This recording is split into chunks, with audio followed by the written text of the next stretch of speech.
So we will start with a very quick revision of terminal velocity. तो last lecture में हमने terminal velocity का equation derive किया था. तो हमको टर्मिनल वेलोसिटी ये क्या है ऑलरेडी पता है. We will just go through steps again. तो टर्मिनल वेलोसिटी के पीछे बेसिक आइडिया क्या था? द बेसिक आइडिया इज हमारे पास एक कंटेनर है. We have a container in which we have a viscous fluid. तो एक कंटेनर था. In this container we have a viscous fluid like water. Maybe you can take some other fluid also. So you have viscous fluid. Then you release an object in the shape of a sphere, solid sphere. इसमें आपने solid sphere को release कर दिया.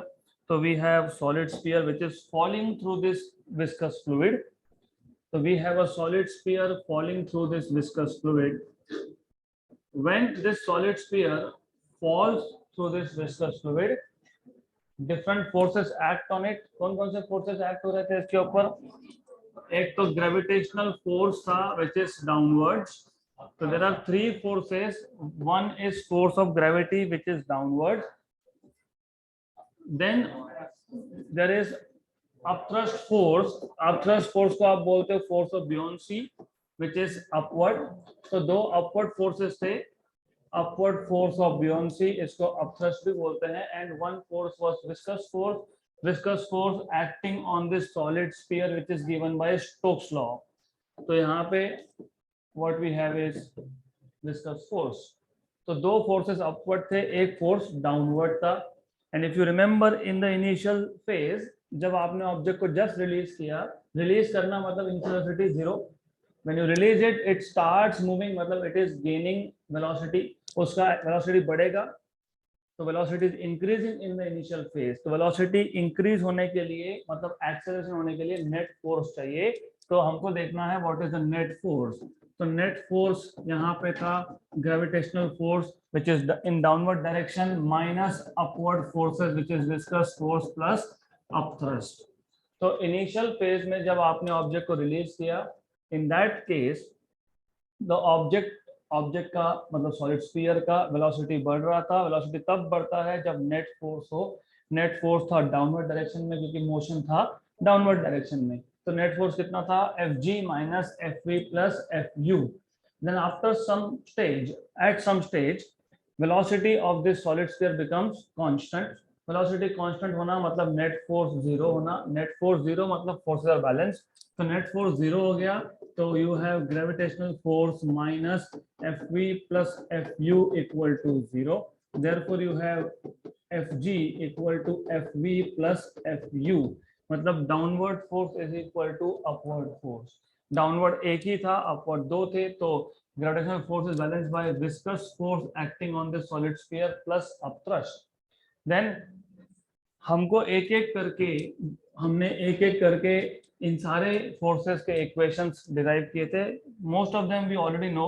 जैसे हमको पता है what is viscous force acting on a solid sphere which is given by Stokes law. तो viscous force 6 pi eta rv, equation number 2. Then to find out what is upthrust, force of buoyancy, ये आपको मिलता है wait of liquid displace से. मतलब जैसे ही एक object liquid में गया तो लिक्विड का डिस्प्लेसमेंट हुआ. जितना भी लिक्विड डिस्प्लेस होगा उसका जो वेट होगा दैट इज अपथ्रस्ट. तो upthrust force is weight of liquid displaced. Weight of liquid displace कैसे फाइंड करते हो? Mass of liquid displaced into g, acceleration due to gravity. Mass मतलब वॉल्यूम इनटू डेंसिटी. तो volume of liquid displaced into density of liquid displaced into g. But liquid का volume कितना displace होगा? जितना object का volume है. Object मतलब solid sphere. तो volume of object which is solid sphere into density of liquid displaced into G. Volume of spherical ball is 4/3 pi r cube where r is the radius of this solid sphere. तो ये आ जाएगा 4/3 pi r cube. And density of liquid आपने लिया था sigma. तो sigma into जी. ये मिल गया आपको upthrust, equation number 3. Then gravitational force mg, it is mg. You know what is m? M is volume into density. into g. What is volume of solid sphere? 4/3 pi r cube rho g. Equation number 4. तो equation number 2, 3 and 4 हम equation number 1 में substitute कर देंगे. तो bye substituting equation number 2, 3, 4 in equation number 1, अगर equation number 1 याद होगा तो लेफ्ट हैंड साइड पे था gravitational force Fg, gravitational force Fg. But Fg कितना आया? Fg आया 4/3 pi r cube rho G equal to upthrust या फिर ठीक है विस्कस फोर्स जो भी पहले लिखो 6 pi eta rv plus 4/3 pi r cube sigma g. 4/3 pi r cube sigma g को शिफ्ट कर लेंगे तो हमको मिलेगा 4/3 pi r cube g common rho minus sigma 6 pi eta rv. Pi cancel, 3 and 2 एक आर कैंसल तो r square बचेगा. ये 3 यहाँ शिफ्ट कर दोगे तो 2/9 r square rho minus sigma g upon eta. This is equation for terminal velocity. फिर इसी इक्वेशन से हम कोएफिशिएंट ऑफ विस्कोसिटी भी फाइंड कर सकते हैं जस्ट बाय रीअरेंजिंग. ईटा को वहां लिखो, वी को यहाँ लिखो एंड दैट्स इट. तो this was how we derived expression for terminal velocity. इसके बाद हमने जस्ट इंट्रोड्यूस किया था इक्वेशन ऑफ कंटिन्यूटी, राइट. तो अब इक्वेशन ऑफ कंटिन्यूटी को हम एक बार और समझ लेंगे and then we will go ahead with putting this point by point. Equation of continuity. तो इक्वेशन ऑफ कंटिन्यूटी को मैंने बोला था equation of continuity of flow of a fluid. तो हमारे पास बेसिकली एक फ्लूइड है which is flowing through some tube, और ट्यूब का जो क्रॉस सेक्शन है इट इज नॉट यूनिफॉर्म, मतलब ये आर्बिट्ररी है. आर्बिट्ररी मतलब रैंडम शेप है, मतलब area of cross section is changing point to point, right. तो हमारे पास एक ट्यूब है, so we have a tube and then I told you ये जो ट्यूब है इसमें से कौन सा फ्लूइड फ्लो हो रहा है? Incompressible, right. So you have a tube through which incompressible fluid is flowing and this tube is of arbitrary cross section. Remember this. हमने एक ट्यूब लिया जिसका क्रॉस सेक्शन आर्बिट्ररी है. अगला जो टॉपिक हमको देखना है that is Bernoulli's equation, the most important equation as far as motion of fluid is concern. तो उसमें भी इसी के ये जो हम डिराइव करने वाले हैं इसी के स्टेप वहां पे भी लगने वाले हैं. तो रिमेंबर ये आना मतलब अगला टॉपिक भी अच्छे से होगा. तो फर्स्ट ऑफ ऑल हमने क्या किया, हमने एक ट्यूब लिया, इस ट्यूब में से कौन फ्लो हो रहा है? Incompressible fluid. और मैंने कल स्पेसिफिकली मेंशन किया था कौन सा फ्लो है? Steady flow. तो कंसीडर स्टेडी फ्लो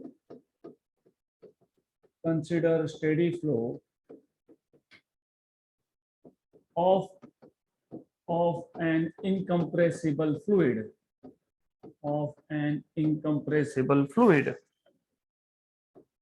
तो इनकम्प्रेसिबल फ्लूइड है, उसका स्टेडी फ्लो हम देख रहे हैं.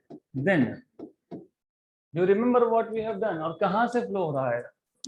Consider steady flow of an incompressible fluid flowing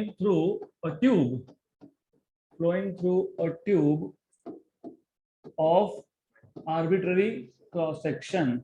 Arbitrary shape मतलब arbitrary cross section मतलब area of cross section will change. Then हमने क्या किया था, हमने एंट्री पॉइंट पे मतलब जहां से फ्लूइड एंटर करेगा वहां पे एक पॉइंट ले लिया था A. यहाँ पे ले लिया था हमने एक point A somewhere over here, और यहाँ पे एक पॉइंट कंसीडर किया था हमने B.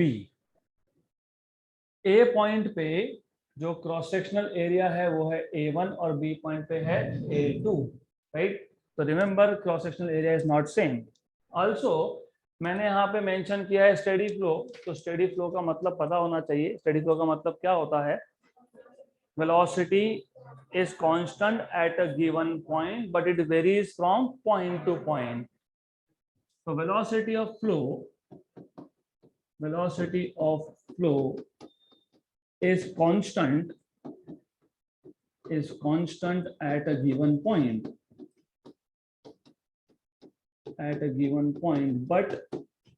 but it changes but it changes from point to point, but it changes from point to point.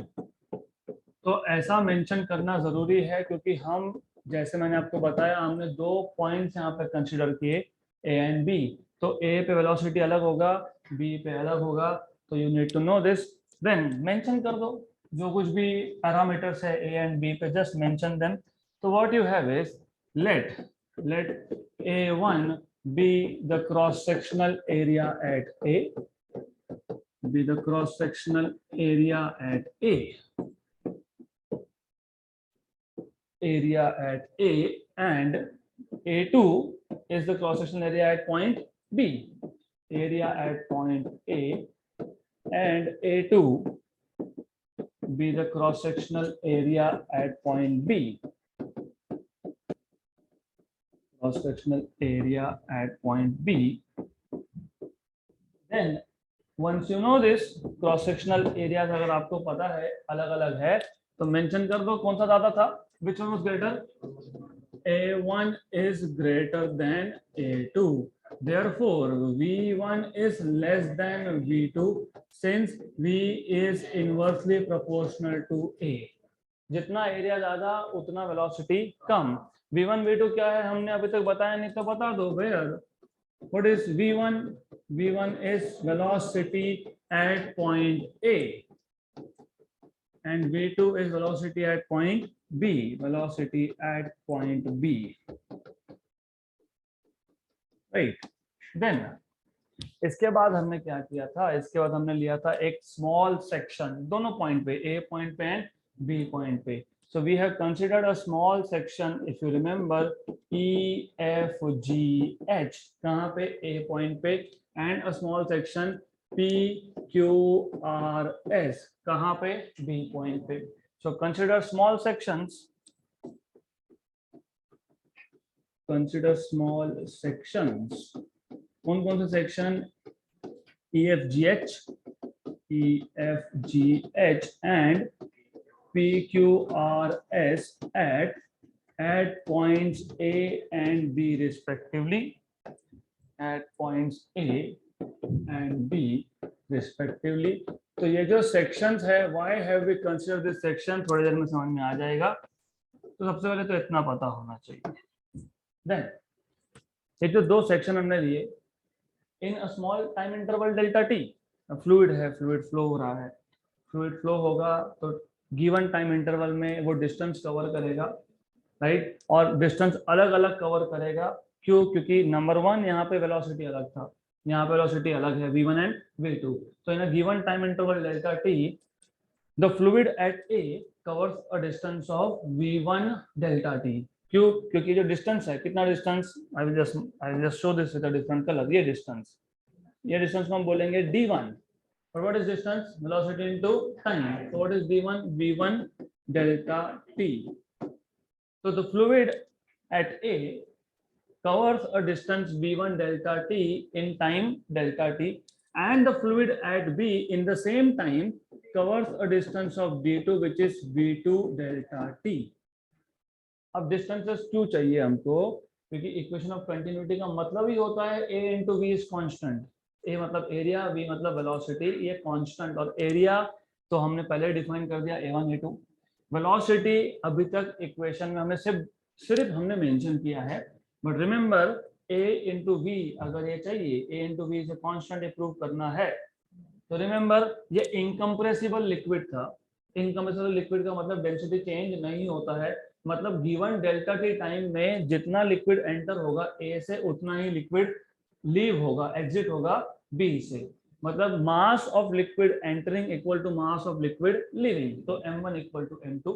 But जब आप m1 की बात करोगे, what is mass, volume into density, right? What is volume, area into distance. तो पहले distance define करना पड़ेगा, तो you have to first define what is the distance covered by fluid at point A.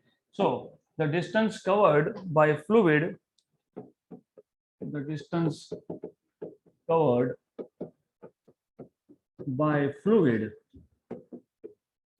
fluid at point A कितने time में, in time interval delta t, or delta मतलब small, so in time interval delta t, which is small time interval, is d1 equal to v1 delta t, right? Similarly you can say, similarly same, the distance covered by fluid,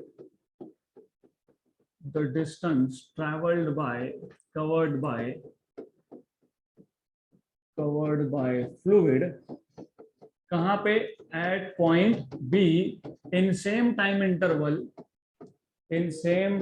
interval, delta t is d2, कितना distance होगा ये? v2 into delta t, तो distances आपने बता दिए। Then now you need to talk about कि delta t time में कितना मास एंटर हुआ। तो mass entering into the tube in time delta t is mass of the fluid entering, कौन से पॉइंट से एंटर कर रहा है? entering at A in time delta t is, तो अभी मैंने बताया आपको m1, mass entering m1, what is mass? Volume into density. ये कैपिटल V है, वो स्मॉल v था, do not get confuse between these two. Capital V मतलब वॉल्यूम, स्मॉल v मतलब वेलोसिटी, तो ये कैपिटल V है, वॉल्यूम इनटू डेंसिटी, राइट। अब इसको हम ऐसा ही रख देंगे। Similarly mass of the fluid leaving, mass of fluid leaving, कहां से लीव कर रहा है वो? B पॉइंट से। एंट्री पॉइंट कौन सा था? A, एग्जिट पॉइंट कौन सा है? B। So mass of fluid leaving the tube from point B in time delta t, time delta t है दोनों केसेस में, ये इंपॉर्टेंट है। अगर आपने नहीं बोला ऐसा कि दोनों केसेस में टाइम डेल्टा t है, तो हो सकता है एक केस में डेल्टा t टाइम में एंटर किया, दूसरे केस में किसी और टाइम में एग्जिट किया। एंट्री के टाइम 2 सेकंड ले रहे हो, एग्जिट के टाइम पे 5 सेकंड ले रहे हो, तो वैसा नहीं चलता है। तो यू मस्ट मेंशन ऑलवेज कि दोनों केसेस में mass entering in time delta t, mass leaving in time delta t, m2 equal to volume into density v2 into rho, right. But if you remember, fluid कौन सा है? Incompressible. तो incompressible fluid के लिए mass entering in a given time is equal to mass leaving in the same interval of time. So but for an incompressible fluid,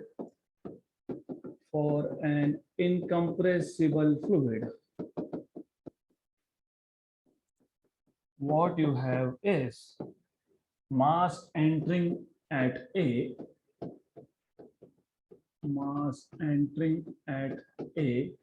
equal to mass leaving at B, mass leaving from B या at B, एक ही बात है। तो m1 equal to m2, तो volume v1 rho equal to volume v2 rho cancel, तो v1 equal to v2, तो v1 equal to v2, right. What is volume?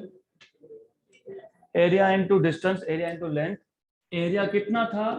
A पे A1, distance कितना कवर किया? D1। एरिया कितना था? A2, distance कितना है? D2। What is this? Volume. Remember, अब जो अगला टॉपिक हमको देखना है बर्नौलीज इक्वेशन, उसमें यहाँ तक तो आना ही है, सिर्फ उसको यहाँ पे बोलेंगे स्मॉल वॉल्यूम, क्योंकि टाइम इंटरवल कितना लिया था हमने? स्मॉल। तो ये A1 D1, A2 D2, इसको हम बोलेंगे DV, where DV is small volume, because time interval हमने कितना लिया? स्मॉल। यहाँ पे जरूरत नहीं है because we are deriving equation of continuity. Then what is D1? V1 delta t। What is D2? V2 delta t। Therefore हमको मिलेगा A1 V1 delta t equal to A2 V2 delta t, cancel and cancel. Therefore A1 V1 equal to A2 V2, इसका मतलब होता है A into v is constant. तो इसको बोलते हैं इक्वेशन ऑफ कंटिन्यूटी। ये जो इक्वेशन है, ये पूरा इक्वेशन, इसको some number equation number 2, equation number 2 is known as equation of continuity. Equation 2 is known as equation of continuity, right? Then dimensionally ऐसा यूनिट अगर आप देखोगे तो a into v, what is a? Metre square. what is v? Metre per second. तो क्या आ गया? Metre cube per second. ऐसा unit of AV is metre cube per second. Metre cube per second का मतलब how much is the volume flowing through any section of the tube per unit time. एक second में किसी भी एक section में कितना फ्लूइड का वॉल्यूम फ्लो हो रहा है, that is nothing but AV, right? तो ऐसा यूनिट देख के समझ में आ गया। therefore A into V is the flow rate of volume। Flow rate मतलब कितना वॉल्यूम पर unit time. Flow rate of volume of fluid, तो क्योंकि ये फ्लो रेट है तो मैं AV को ऐसा भी लिख सकता हूं DV। ये V कौन है? वॉल्यूम। ये V कौन है? वेलोसिटी। तो dV by dt only by looking at unit. क्योंकि मीटर क्यूब पर सेकेंड था, मीटर क्यूब मतलब वॉल्यूम और पर सेकेंड मतलब टाइम, तो वॉल्यूम अपॉन टाइम मतलब ये हो गया फ्लो रेट ऑफ फ्लूइड। अब इसी को हम बोलते हैं volume flux. The same quantity is known as volume flux, right? What is density into volume? Mass. तो इसी को अगर मैं डेंसिटी से मल्टीप्लाई कर दूं तो ये आ जाएगा डेंसिटी इनटू वॉल्यूम फ्लक्स। इसको बोल देंगे मास फ्लक्स। अगर आपको इलेक्ट्रोस्टैटिक्स याद है, फ्लक्स हमने डिफाइन किया था इलेक्ट्रोस्टैटिक्स में 11th स्टैंडर्ड में।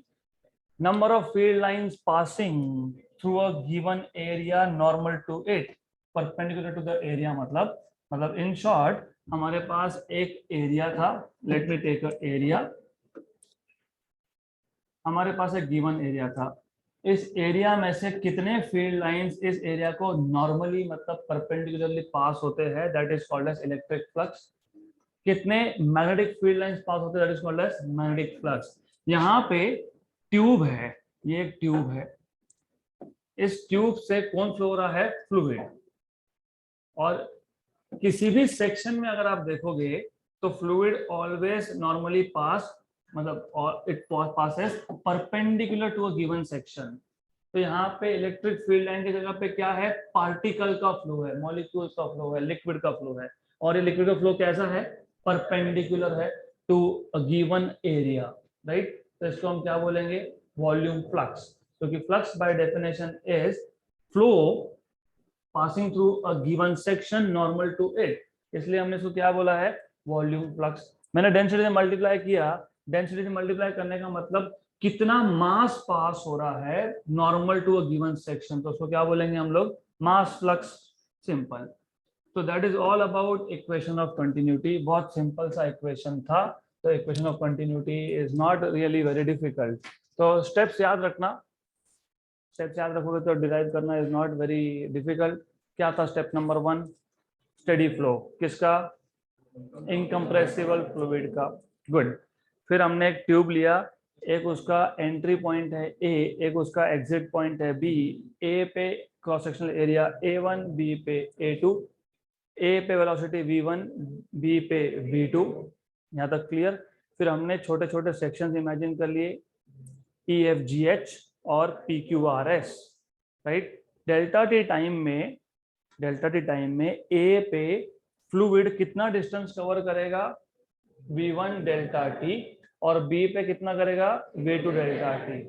Mass entering at any point कैसे निकालते हो? Mass is volume into density. तो V1 इंटू रो, तो mass is V1 into rho and यहाँ पे V2 इंटू रो। रो कैंसल, तो V1 इक्वल टू V2। इसको हम ऐसा भी लिख सकते थे by the way, amount of volume entering equal to amount of volume leaving। तो मैं ऐसा क्यों बता रहा हूँ, क्योंकि अगले टॉपिक में लगने वाला है इसके लिए। तो A1 D1 equal to A2 D2, but D1 is V1 delta T, D2 is V2 delta T, delta T constant, तो A1 V1 equal to A2 V2 which is AV equal to constant. Now remember ये general form है, दो ही point लिए आपने। अगर आप इस tube में किसी तीसरा पॉइंट भी लेते, मान लो मैंने यहाँ पे एक पॉइंट और लिया होता somewhere over here, third point, तो मैं लिखता A1 V1 equal to A2 V2 equal to A3 V3। इसका यूज आएगा CET JEE नीट के क्वेश्चंस में। अब इसको और किस तरीके से यूज कर सकते हैं, इमेजिन मेरे पास ऐसा एक सिस्टम है, हमारे पास एक सिस्टम है जिसमें सिंगल हमारे पास फ्लूइड था एंड देन उसको दो अलग अलग रास्ते मिल गए, तो it can flow through two different cross sections. Now तो यहां से लिक्विड आया, मान लो ये पॉइंट नंबर 1 था, यहां से आने के बाद दो डायरेक्शन मिल गया, point number 2 and point number 3। A1 V1 this is what, dimensionally क्या है, मीटर क्यूब पर सेकेंड, मतलब volume flowing per unit time. लेकिन ये यहाँ पे आके स्प्लिट हुआ, यहाँ पे आएगा A2 V2, यहाँ पे आएगा A3 V3। तो यहाँ पे सिंगल इनफ्लो पाइप था, सिंगल एंट्री पॉइंट था, एग्जिट पॉइंट दो है। तो इस केस में ये जो इक्वेशन है ये आएगा A1 V1 equal to A2 V2 plus A3 V3। Equal to मत लिख देना, प्लस है, क्योंकि यहाँ पे फ्लूइड को दो अलग अलग डायरेक्शन मिल गए, that is why A1 V1 equal to A2 V2 plus A3 V3। अगर तीसरा भी होता, सपोज यहाँ से भी जा सकता था, हो सकता है, तो you will have this as fourth point, तो यहाँ पे भी जा सकता है fluid, this is point number 4 A4 V4, तो यहाँ पे लिखोगे प्लस A4 V4। अब ये कहाँ पे रियल लाइफ में हम अप्लाई करते हैं, तो इसका प्रॉब्लम ही ये है, सारा थ्योरी अप्लाई कहाँ किया। Do you do gardening? No, shower तो सबको लेता ही होगा, शॉवर में यू हैव पिन होल्स, तो उस केस में यही कॉन्सेप्ट है। You know what you do is, हमारे पास शॉवर में बहुत सारे स्मॉल नंबर ऑफ होल्स होते हैं, you have very small holes here and the water is coming out through this. जितने ज्यादा होल्स उतना ही प्रेशर ज्यादा, it is because of equation of continuity, right. तो इक्वेशन ऑफ कंटिन्यूटी की वजह से ये ऐसा होता है। ऊपर से आपको पता होना चाहिए एरिया ऑफ क्रॉस सेक्शन जितना कम होगा वेलोसिटी उतना ज्यादा होगा। तो here in real life you apply equation of continuity. Then let us go to next real life situation which is Bernoulli's equation. तो बर्नौलीज इक्वेशन क्या है वो आखिरी में मैं बताऊंगा, पहले पूरा कॉन्सेप्ट समझ लेंगे। Bernoulli's equation, this is the most important equation from this chapter, remember this Bernoulli's equation। इसके applications भी बहुत interesting है। Then सबसे पहले हमने यहाँ पे इक्वेशन ऑफ कंटिन्यूटी में एक ट्यूब लिया था, वहां पे भी एक ट्यूब लेंगे, मतलब बर्नौलीज इक्वेशन में भी हमारे पास एक आर्बिट्री ट्यूब है। आर्बिट्री ट्यूब मतलब रैंडम शेप। सिर्फ एडिशनली पिछले केस और इस केस में एक ही डिफरेंस है, हम यहाँ पे हाइट की भी बात करेंगे, बिकॉज जब फ्लूइड फ्लो होगा, हमारे घर में भी बहुत सारे पाइपलाइंस होते हैं, नीचे से पानी ऊपर जाता है, ऊपर से वापस टैंक से नीचे आता है, तो height also keeps on changing with respect to ground. तो हमको एक रेफरेंस लेवल चाहिए जहां से हम हाइट मेजर करेंगे, ये रेफरेंस लेवल हो गया। Normally you can take reference level as ground, तो ये रेफरेंस लेवल है। Have you ever thought, that is why थोड़ा सा सोचो, साइंस में अगर अच्छा करना है ना, you have to think, it's very simple thing. What do we see, हमको ऐसा दिखता है कि हाँ ठीक है पानी फ्लो हो रहा है, ठीक है, वाटर इज गोइंग, मोटर चालू कर दिया गया ऊपर, गुड, बट सिर्फ उतना नहीं है, बहुत कुछ है। क्या है, एक तो हाइट चेंज हो रहा है, मतलब पोटेंशियल एनर्जी चेंज होगा, तो हमको पोटेंशियल एनर्जी का इंफॉर्मेशन पता होना चाहिए। दूसरा, area of cross section change हो रहा है, area of cross section change होने का मतलब वेलोसिटी का चेंज होना, वेलोसिटी का चेंज होना मतलब काइनेटिक एनर्जी का चेंज होना, राइट। तीसरा हाइट चेंज हो रहा है, तो ये जो एंट्री पॉइंट था इसको कुछ नाम दे देंगे, समथिंग पी आर समथिंग, तो ये हो गया हाइट h1। अब ये ए भी बोल सकते हो एंट्री पॉइंट, पी भी बोल सकते हो, I will try to follow notation of your book, ठीक है, I will call this as P. फिर यहाँ पे एक एग्जिट पॉइंट है, लेट अस से क्यू, इसका हाइट, हाँ थोड़ा नीचे भी ले सकते हैं, डजंट मैटर, आर बोल देता हूं मैं, let us call this as R, okay. देन थोड़ा सा इसको अंदर, because I want to show one more point here, ये आर पॉइंट है, तो आर पॉइंट से क्या हो रहा है, आर पॉइंट से फ्लूइड एग्जिट होगा, यहाँ पे आर पॉइंट है, इमेजिन, राइट। इसका हाइट कितना, h2। तो जब फ्लूइड, यहाँ पे हम इक्वेशन डिराइव करते वक्त इस फ्लूइड को लेंगे आइडियल फ्लूइड। रियल लाइफ में वो फ्लूइड आइडियल नहीं होता, व्हेन यू आर, है ना, पानी भरते हो टंकी में, टंकी ऊपर होता है, पानी नीचे से ऊपर लेके जाते हो, तो water is not ideal fluid, it is real fluid.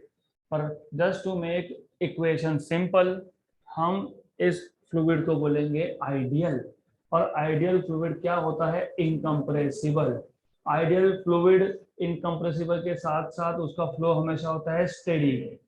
Ideal fluid incompressible और स्टेडी फ्लो के साथ साथ होता है नॉन विस्कस, तो विस्कोसिटी भी नहीं होगा यहाँ पे। मतलब यहाँ पे दो ही फोर्स है, एक है फोर्स ड्यू टू ग्रेविटी, क्योंकि ग्रेविटी के अगेंस्ट जा रहा है। दूसरा फोर्स कौन सा है मैं बाद में बताता हूँ, it is force due to pressure, वो हम बाद में देखेंगे, will see that little later in a while. तो basically what we have done is we have taken 2 points, एक है एंट्री पॉइंट जो हमने लिया P, एक है एग्जिट पॉइंट जिसको हमने माना है R। एंट्री पॉइंट पे हाइट है h1 और एग्जिट पॉइंट पे हाइट है h2। तो क्या क्या चेंज हुआ, क्या क्या चेंज हुआ, हाइट, हाइट पोटेंशियल एनर्जी मतलब हाइट, क्योंकि potential energy depends on height. और क्या चेंज हुआ, वेलोसिटी, वेलोसिटी। और क्या चेंज हुआ, pressure, right?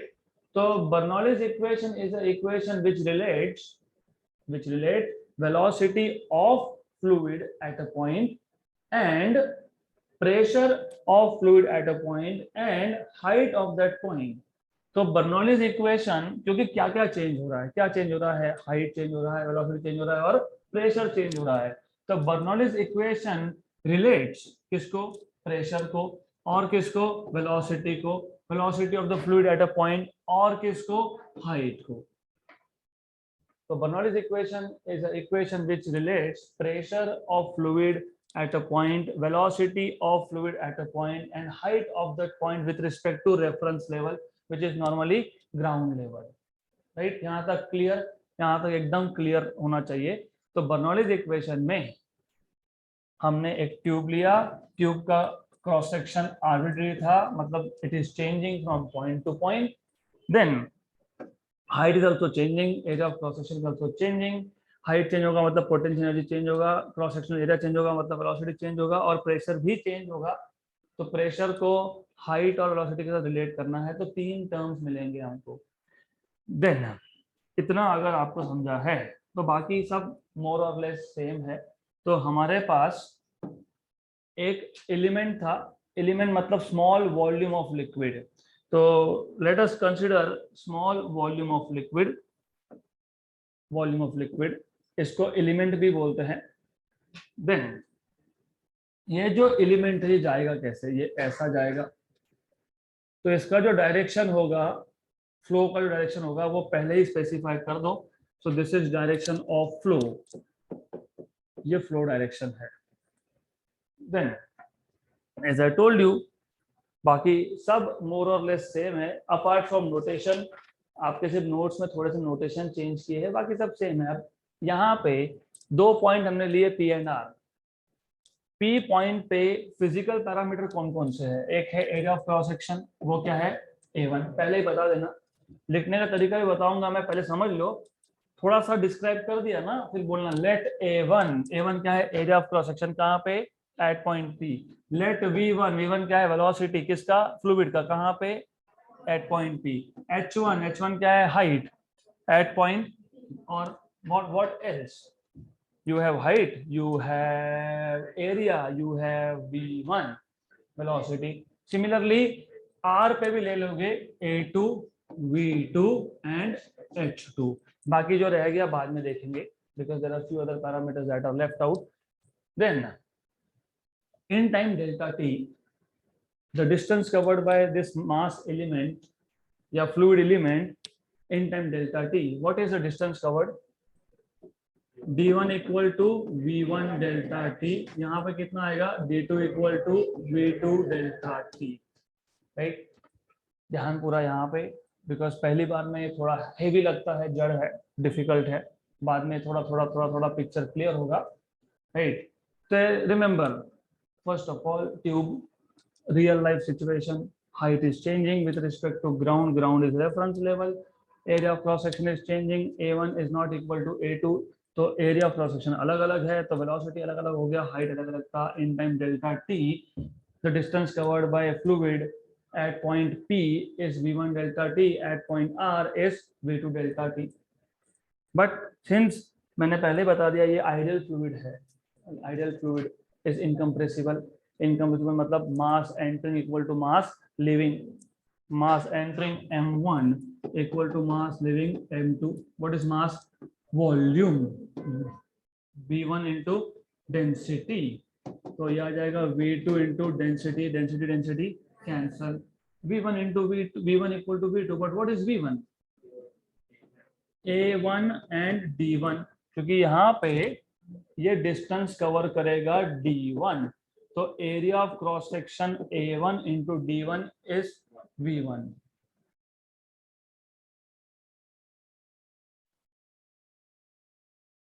Entering living, right, तो ये आ जाएगा a2 into d2। यहां पे डिस्टेंस कितना कवर करेगा fluid, same time delta T में पॉइंट आर पे कितना कवर करेगा, d2। Area of cross section कितना है, a2, तो वॉल्यूम कितना हो गया, a2 into d2।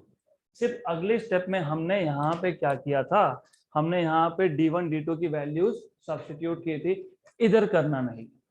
In this case do not do this, सिर्फ इसको बोलो it is small amount of volume, that's it. क्यों, समझ में आएगा थोड़ी देर में। तो रिमेंबर टाइम इंटरवल क्या था, स्मॉल, स्मॉल टाइम इंटरवल में डिस्टेंस कितना कवर होगा, स्मॉल, तो वॉल्यूम ऑफ लिक्विड फ्लो कितना हुआ, स्मॉल, तो मैंने क्या लिखा है यहाँ पे, dv। तो क्योंकि टाइम इंटरवल स्मॉल था तो सारे क्वांटिटीज हो गए स्मॉल, तो यू रिमेंबर दिस, dv मतलब small amount of volume passing through this section at p and section at r, दोनों में से सेम dv पास होगा, क्योंकि इनकम्प्रेसिबल फ्लूइड था, जितना dv एंटर हुआ उतना ही dv एग्जिट हुआ। गुड, यहां तक अगर क्लियर, तो now before we go ahead, थोड़ा सा बेसिक्स इस चैप्टर का लेक्चर नंबर 2 या 3 जो भी होगा वो, अगर आपको याद होगा हमने जब एब्सोल्यूट प्रेशर और गेज प्रेशर डिफाइन किया था, तो हमने एक टैंक लिया, we have taken a tank, इस टैंक में एक फ्लूइड था, इस फ्लूइड में एक पॉइंट इमेजिन कर लिया था B, इस B सम पॉइंट BCD जो बोलना हो वो, इसके ऊपर हमने एक इमेजिनरी सिलेंडर लिया। Remember this is imaginary cylinder not starting from the surface, this is important. यहाँ पे एक इमेजिनरी सिलेंडर हमने कंसिडर किया था, इस इमेजिनरी सिलेंडर का हाइट था h, ये था x1, ये था x2। Then we have said कि इसके ऊपर एटमॉस्फेयर है, ठीक है, वो बाद में देखेंगे, उसकी बात नहीं कर रहे हैं हम लोग। यहाँ पे हमने बोला कि बेस मतलब बॉटम के नीचे जो लिक्विड है वो एक अपवर्ड प्रेशर लगाता है, अपवर्ड फोर्स लगाता है F2।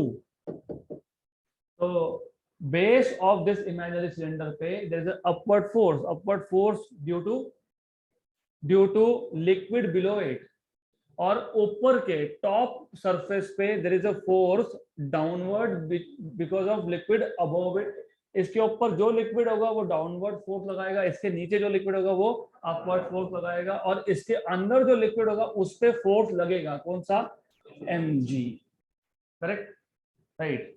तो इंपॉर्टेंट थिंग इज, बाकी तो कुछ इंपॉर्टेंट नहीं है, सिर्फ याद रखना बिलो जो लिक्विड होता है वो अपवर्ड फोर्स लगाता है, ऊपर अबोव जो लिक्विड होता है वो डाउनवर्ड फोर्स लगाता है। वेरी गुड, अगर इतना समझ में आया तो ये जो लिक्विड फ्लो हो रहा है, मैंने इसलिए फ्लो डायरेक्शन पहले ही बता दिया, फ्लो डायरेक्शन पता होगा तो समझ में आएगा कि यहाँ पे एक फोर्स लगने वाला है, क्योंकि इसके पीछे कौन है, लिक्विड। जो नीचे होता है वो कहाँ लगाता है, ऊपर, इसके ऊपर भी लिक्विड है, वो कहाँ लगाएगा, अंदर की तरफ, F2। इन शॉर्ट ये जो F1 फोर्स है ये इसको पुश कर रहा है, right, work is done because pushing force, और जो ऊपर है वो उसको रेजिस्ट कर रहा है, work is done. In both the cases work is done, एक केस में work is done to push the liquid up, दूसरे केस में work is done to stop the liquid from going out, right. इतना अगर पता है तो आपको पता होना चाहिए how do you define pressure, force upon area.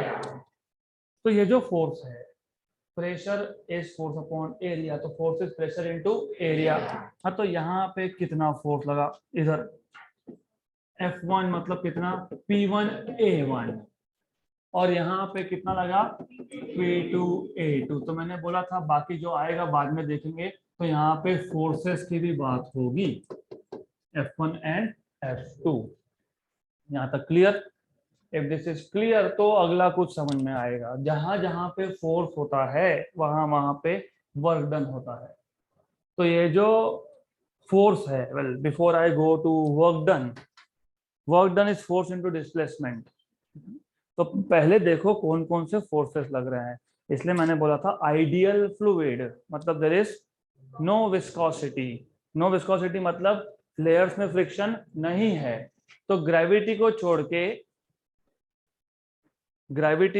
के, क्योंकि ग्रेविटी तो है, ग्रेविटी को छोड़ के एक ही फोर्स है, that is force due to pressure. Force due to pressure, P point पे it is force due to pressure below, due to liquid below it, और आर पॉइंट पे force due to pressure of liquid due to liquid above it, right. तो ये याद रखना, इतना अगर पता होगा तो इन जनरल लिक्विड तो ऊपर जा ही रहा है, क्योंकि मैंने पहले बता दिया कि यहाँ पे फ्लो है, मतलब liquid is going up, correct. तो वर्क डन होगा, there is work done in moving the liquid up, तो work done is W1 plus W2। लेकिन वेट, W1 ये पॉजिटिव है। पॉजिटिव क्यों है? क्योंकि फोर्स यहाँ पे फ्लो का डायरेक्शन और फोर्स का डायरेक्शन क्या है, सेम। मतलब ये जो लिक्विड ऊपर गया वो किस डायरेक्शन में है, F1 के, तो वर्क डन इज पॉजिटिव, क्योंकि ये इसको पुश कर रहा था अप, लेकिन ये फोर्स क्या कर रहा था, अपोज करना, मतलब यहाँ पे नेगेटिव। तो W2 की साइन नेगेटिव क्यों आई, बिकॉज ऑफ अपोजिशन। तो एग्जिट पॉइंट पे जो लिक्विड है उसके आगे और लिक्विड है, राइट, धक्का मुक्की, ये इसको धक्का दे रहा है, मुझे जाना है, बोलेगा रुक, आगे ट्रैफिक जैम है रुक, तो इसको रोक लेगा, राइट। तो it is opposition from up, याद रखना। मैं जस्ट ऐसे चीजें याद दिलाने के लिए, याद रखने के लिए बताता हूँ कि यहाँ पे इसके ऊपर जो फ्लूइड है वो अपोज कर रहा है, यहाँ पे पुश हो रहा है, तो minus. Now before we go ahead, अभी थर्मोडायनेमिक्स के कॉन्सेप्ट भी पता होने चाहिए। In general what is work done, force into displacement. What is force, pressure into area. What is area into small displacement, volume। कौन सा वॉल्यूम, स्मॉल वॉल्यूम। तो W1 will be PdV, लेकिन कौन सा P, P1, लेकिन dV1 मतलब मत लिखना, क्योंकि मैंने पहले ही बता दिया ये दोनों सेम है। Amount small volume at the entry point and small volume at the exit point in small interval of time is same, so dV dV minus P2 dV, तो dV dV common, take it out common, ये आ गया work done का equation.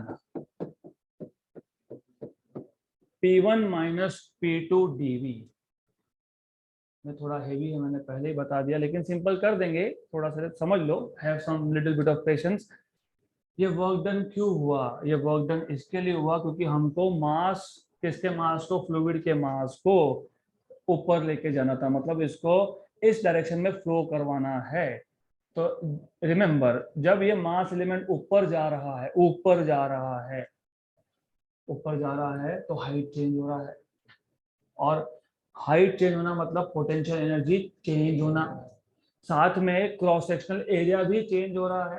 Cross sectional area change होना मतलब velocity change होना, velocity change होना मतलब काइनेटिक एनर्जी चेंज होना। तो ये जो वर्क हुआ किसने किया? फोर्स ने किया। कौन से फोर्स ने किया? प्रेशर की वजह से जो फोर्स था उसने किया, क्योंकि विस्कोसिटी तो है नहीं, तो फ्रिक्शनल फोर्स नहीं है, right. Apart from gravity, gravity हम कंसिडर कर नहीं रहे। क्यों नहीं कर रहे consider? Why are you not considering gravity? Because मैंने पहले ही बता दिया कि यहाँ से पंपिंग हो रहा है तो ऊपर ही जाएगा। पंप मतलब मशीन, तो पंपिंग है, तो the volume of fluid is being pumped up, correct. तो ये प्रेशर कहाँ से आया? पंप से आया। तो यहाँ पे ओनली फोर्स जो हम अभी कंसिडर कर रहे हैं वो कौन सा है? Due to pressure, right. तो इस फोर्स ने, ड्यू टू प्रेशर जो फोर्स था, उसने क्या किया? उसने वर्क किया। कितना वर्क किया? P1 minus P2 dV। But इस वर्क, ये work is form of energy which can neither be created। तो ये work is used partially to change potential energy, क्योंकि हाइट चेंज होगा तो potential energy change by default हो रहा है, and also velocity is changing, मतलब चेंज इन काइनेटिक एनर्जी। तो ये जो वर्क हुआ, this work is partly used, is partly used. दो काम किए इसने। Number one, to change kinetic energy, to change kinetic energy। How do you find out change in kinetic energy? Final minus initial। Final energy मतलब exit point पे, initial मतलब entry point पे। तो what is kinetic energy? half mv square, ठीक है, half mv square बोल सकते हो, हाफ m2v2 स्क्वायर, क्योंकि क्या है ये? फाइनल। फाइनल मतलब कौन सा point? Exit point. Half m2v2 square minus half m1v1 square, correct, right, सही है, no issues. But m1 equal to m2, हाँ, तो m1 equal to m2, right. Then what you can do here is m1 equal to m2, क्या करोगे इसके आगे? what will you do? half common निकाल लेंगे, that is okay, that is fine, you can take out half common, no issues with it, ये सही है। आगे what is m2? what is m2? rho v, m2 is rho v2, तो m2 is rho v2, correct, rho v2, v2 मतलब कौन? Volume, okay good. तो एक काम करना, दैट इज फाइन, तो पहले लिख लेते हैं half rho v2, m2 is volume into density v2, ये क्या है? v square minus half rho v1 and v1 square, correct, right. अब what will you do next? half row common, okay fine, that is common। उसके आगे volume same है, volume same है, fine, volume is same, good. तो एक काम करना, मैंने आपको पहले ही बता दिया था, मैंने यहीं पे लिख दिया था, इफ यू रिमेम्बर, मैंने बोला था ये कौन है? डीवी है। तो रिमेंबर दिस, क्योंकि यहाँ पे डीवी आया, और याद रखो जब भी आप ऐसा लिखते हो, थोड़ा टेक्निकल पार्ट है ये, आपने क्या बोला? वर्क डन दो काम कर रहा है। वर्क डन क्या क्या कर रहा है? वर्क डन काइनेटिक एनर्जी को चेंज कर रहा है और पोटेंशियल को भी चेंज कर रहा है। मतलब part of work is used to change kinetic energy and part of work is used to change potential energy. But work में डीवी आया था क्या? यस। तो डीवी डीवी मुझे कैंसिल करना पड़ सकता है, तो इसके लिए इन ये पॉइंट, ये स्टेप आने के बाद स्ट्रेट अवे आप लिख सकते हो, you can write down this as half rho. What is V2? V2 is dV, right? V2 square minus half rho V1, V1 is again dV, V1 square। तो ये आ जाएगा half rho dV common V2 square minus V1 square। Equation number 1, equation number 2, ये हो गया change in kinetic energy. अब देखते हैं change in potential energy. Change in potential energy is the same potential energy final minus potential energy initial. What is formula for potential energy? M2 G H2 minus H1। Very good। अब वापस से वही, what is M? What was M? वो V2, लेकिन अभी पता है ना ये dV है, हाँ तो ये dV है GH2 माइनस रो dV GH1। करेक्ट? क्या क्या कॉमन निकला? रो dV GH2 minus H1, equation number 3। तो ये आ गया change in potential energy, right? अब इक्वेशन नंबर 3, इक्वेशन नंबर 2 और इक्वेशन नंबर 1 का यूज करो, क्योंकि हमने क्या बोला, work is partly use to change kinetic energy and partly use to change, but then इसका मतलब जितना भी टोटल एनर्जी था, एनर्जी मतलब कौन था? वर्क था। इस वर्क का थोड़ा सा पार्ट काइनेटिक एनर्जी चेंज करने में गया, बाकी पार्ट इक्वेशन नंबर 4। तो इक्वेशन नंबर 1, 2 और 3 ये सारे के सारे यहाँ पे सब्स्टिट्यूट होंगे। इक्वेशन नंबर 1 क्या था? What was equation number 1? P1 minus P2 dV, P1 minus P2 dV। What is equation number 2? Half rho dV V2 square minus V1 square plus rho dVg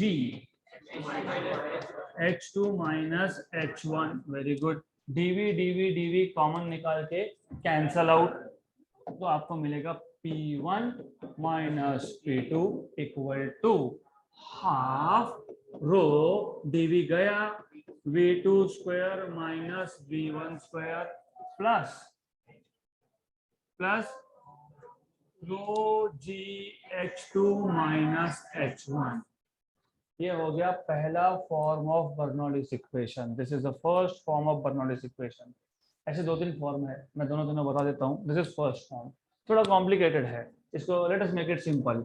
ऐसा करते हैं, ऐसा करेंगे, ऐसा कर देंगे, जहां जहां पे 1 1 1 है, जहां जहां पे 2 2 2 है, 1 1 1 एक साइड पे, 2 2 2 एक साइड पे, मतलब जिस जिस टर्म में आपको 1 दिखता है वो सारे के सारे टर्म्स को लेके जाओ। कहां पे लेके जाओ?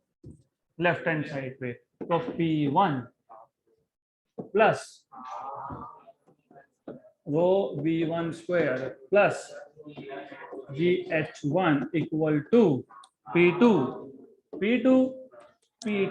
Plus half rho V2 square plus rho GH2। ये दूसरा फॉर्म है, ये ज्यादा इजी है, राइट? इससे भी इजी है। A1 V1 equal to A2 V2 मतलब AB इक्वल टू कांस्टेंट। तो P1 plus half rho V1 square plus rho GH1 equal to P2 plus half rho V2 square plus rho GH2 का मतलब P plus half rho V square plus rho GH equal to constant. ये आ गया Bernoulli's equation का तीसरा form. अब इसमें अगर if your basics are very clear, इसको आप क्या बोलते हो? अगर मैं इसको वॉल्यूम से डिवाइड कर दूं, kinetic energy per unit volume हो गया। ये क्या है? रो डेंसिटी हमारे पास था क्या ये? हाँ, तो ये kinetic energy per unit volume है। What do you call this? If I divide by volume, this is potential energy per unit volume, right? तो अब बर्नौलीज इक्वेशन क्या है? ये 3-4 तरीके से लिख सकते हो। You can say Bernoulli's equation is a equation which relates pressure at a point with velocity at that point and height of that point with respect to reference level, number one. Number two, you can say the sum of pressure, kinetic energy per unit volume and potential energy per unit volume at a point is constant. This is Bernoulli's equation, right? अब इसको बोलते हैं pressure head. जो term में pressure है इसको बोलते हैं प्रेशर हेड। इसको बोलते हैं काइनेटिक एनर्जी हेड या फिर वेलोसिटी हेड, क्योंकि इसमें वेलोसिटी है, राइट? तो pressure head, velocity head, and this is called as height, मतलब पोटेंशियल एनर्जी हेड। तो तीन अलग अलग टर्म्स है। This is what you need to know, right? तो ये आ गया Bernoulli's equation, and to be I mean of course a very interesting application. Heart beats, heart pumps blood, arteries and veins पता होगा, ये इक्वेशन अप्लाई होता है वहां पे, right? Because your arteries and veins of course they are very complicated. I am not from biology, तो मुझे नहीं पता, पर इतना पता है हार्ट से बहुत सारे रास्ते जाते हैं through small small pipes, right? और of course cross section area same नहीं होता है ऑब्वियसली, मतलब velocity of the blood will change, area of cross section is also different, and definitely हमारे बॉडी के हर एक पार्ट तक ब्लड पहुंच रहा है, तो for sure potential energy is also not same, right? तो प्रेशर भी सेम नहीं है, अलग अलग पार्ट में अलग अलग प्रेशर है। तो if you want to work out कि हार्ट के या फिर एक आर्टरी के, एक वेन के इस पार्ट में वेलोसिटी कितना होगा, तो कौन सा इक्वेशन यूज करोगे? Bernoulli's equation. अब एज आई टोल्ड यू, पहली बार में थोड़ा डिफिकल्ट लगता है, दूसरी बार में एकदम सिंपल हो जाता है, तो सिंपल कर देते हैं, राइट? रिमेंबर, इसको मैं 2 बार और रिवाइज करूंगा, unless you start remembering all this derivation. हमारे पास क्या था? हमारे पास एक ट्यूब है। इस ट्यूब में कौन सा फ्लूइड फ्लो हो रहा है? Ideal fluid. आइडियल फ्लूइड की प्रॉपर्टी क्या है? Incompressible and non viscous. Important thing, ये जो ट्यूब है ये आर्बिट्री शेप है। आर्बिट्री शेप मतलब क्रॉस सेक्शन भी आर्बिट्री है। फिर हमने एंट्री पॉइंट पे एक पॉइंट ले लिया P, एक एग्जिट पे मान लिया R, यहां से एंटर होगा, ये फ्लो का डायरेक्शन है। रेफरेंस लेवल चाहिए क्योंकि यहाँ पे हाइट भी चेंज हो रहा है विद रिस्पेक्ट टू ग्राउंड। तो जो एंट्री पॉइंट था उसको मैंने 0.1 बोला, जो एग्जिट पॉइंट था उसको 0.2 बोला, तो एंट्री पॉइंट का हाइट हो गया रेफरेंस लेवल से h1, एग्जिट पॉइंट का हो गया h2। Area of cross section यहाँ पे है A1, वेलोसिटी है V1, फोर्स है F1, प्रेशर है P1, फोर्स है P इंटू A, तो P1 into A1। Exit point पे भी वैसा ही, pressure is P2, force is P2 into A2, velocity is V2, area is A2, right? तो अब पहले ये सोचना पड़ रहा था हमको, अभी सब हाँ 1 1 1 1 फाइन, 2 2 2 2 गुड, करेक्ट, यहाँ तक क्लियर। अब क्योंकि ये आइडियल फ्लूइड है, आइडियल फ्लूइड इनकम्प्रेसिबल होता है, तो बाय डिफॉल्ट हमको पता है mass m1 entering equal to mass m2 leaving, right? What is mass? Volume into density, volume into density. मैं इसको कैंसिल कर देता हूं, तो volume V1 equal to volume V2, इसको बोल देते हैं small amount of volume, correct? Then volume will be area into length, तो हमने एक स्मॉल सेक्शन लिया था, small section, small time interval में, स्मॉल टाइम इंटरवल में जो लिक्विड एंटर किया उसने डिस्टेंस कितना कवर किया? d1। तो ये जो स्मॉल सेक्शन है इसका वॉल्यूम कितना हो गया A1D1, तो ये क्या आ गया A1D1। सिमिलरली उतने ही टाइम में यहाँ पे फ्लूइड ने कितना डिस्टेंस कवर किया D2, तो वॉल्यूम कितना आ गया A2D2। इसको फिलहाल रख दो, ये भी इक्वल टू dV ही आएगा, राइट। यहाँ तक क्लियर है। अब आइडिया ये है, हमारे पास जो मास एलिमेंट है, मास एलिमेंट बोलो, वॉल्यूम एलिमेंट बोलो, स्मॉल क्वांटिटी ऑफ फ्लूइड बोलो, स्मॉल अमाउंट ऑफ फ्लूइड बोलो, एक ही बात है। तो you have a small quantity of fluid, right. Now what is happening, इसके पीछे लिक्विड है, मतलब वो लिक्विड क्या करेगा, फोर्स लगाएगा, वेरी गुड, फोर्स लगेगा इसके ऊपर, right. Then F1 is the force, इसके ऊपर लिक्विड है, वो डाउनवर्ड फोर्स लगाएगा, ये पुश कर रहा है, वो अपोज कर रहा है, करेक्ट। तो एंट्री पॉइंट पे पीछे से जो लिक्विड आ रहा है वो पुश कर रहा है, पुश करने की वजह से ये जो वॉल्यूम है ये आगे जाएगा, राइट। और ऊपर जो फोर्स है वो अपोज कर रहा है, तो work done, net work done, क्योंकि अल्टीमेटली तो लिक्विड ऊपर गया, मतलब नेट वर्क डन हुआ। What is net work done, work done W1 which is trying to push liquid up, work done W2 which is trying to stop, so W1 minus W2। then I told you what is work done, force into displacement।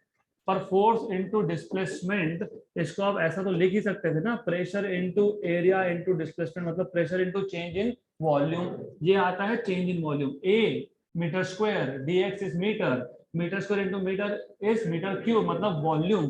तो work done is PdV, ये आपको thermodynamics में भी बहुत लगेगा, work done is PdV।